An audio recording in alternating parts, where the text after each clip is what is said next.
जाति की राजनीति के जाल में आप बिल्कुल ना फंसें, वरना आपके हमारे बच्चे अगर कोई भर्ती एग्जाम देने जाएंगे तो उनसे संबंधित विषय के सही सवाल पूछने की जगह यह पूछा जाएगा कि बताओ मंत्री जी की विशेषता क्या है।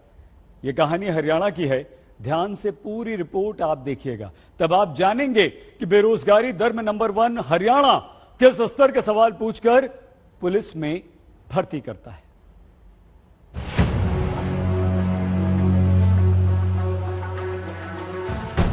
लाखों नौजवान पढ़ाई करते हैं, दिन भर किताबों की दुनिया में खोकर भर्ती परीक्षा की तैयारी करते हैं। लेकिन जब हरियाणा के नौजवान पुलिस भर्ती की परीक्षा देने पहुंचते हैं तो गजब सवाल पूछा जाता है। पुरुष और महिला सब इंस्पेक्टर की परीक्षा में 100वें नंबर का सवाल प्रतियोगियों के सामने रखा गया कि हरियाणा के गृह मंत्री की प्रमुख विशेषता क्या है। फिर अनिल विज के उच्च शिक्षित होने, पहले भी गृह मंत्री होने, अविवाहित होने और पुलिस अधिकारी रह चुके होने का विकल्प दिया गया। तो सवाल उठता है कि ये कौन सा सामान्य ज्ञान हरियाणा पुलिस भर्ती में छात्रों से जाना गया, जिसमें अनिल विज के अविवाहित होने का ऑप्शन उनकी विशेषता के तौर पर दिया जाता है।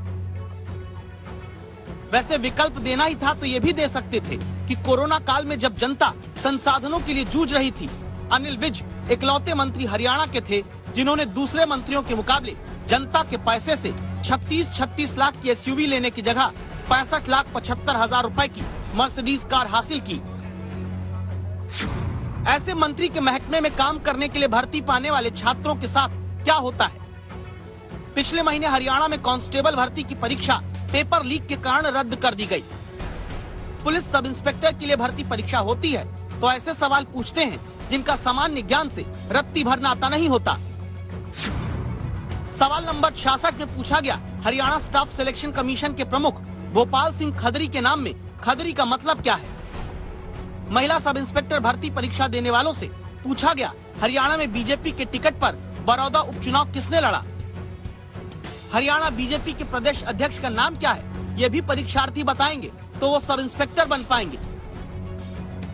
यहाँ तक कि बेटी बचाओ बेटी पढ़ाओ अभियान की शुरुआत के कार्यक्रम में स्टेज पर कौन सी हीरोइन मौजूद थी, सब इंस्पेक्टर भर्ती एग्जाम का सवाल बन जाता है। नियम है कि परीक्षा में वही सवाल पूछे जाने चाहिए जिनका संबंध उस भर्ती से सीधे जुड़ा हो। हकीकत ये कि पिछले महीने भी कांस्टेबल भर्ती के पेपर में पूछा गया, एक गाय को कितना दाना देना चाहिए, विदेशी नस्ल की गाय कौन सी है, अपरिचित युवा सांड को छांटने का तरीका कौन सा है, कौन सी दुधारू नस्ल की गाय होती है। माने कांस्टेबल न चुनना हो, गौशाला के लिए भर्ती करनी हो।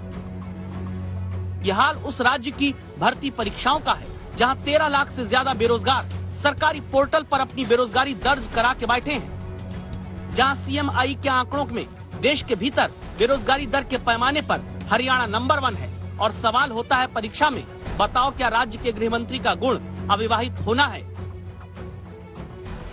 मंजीत सहगल, चंडीगढ़, आज तक।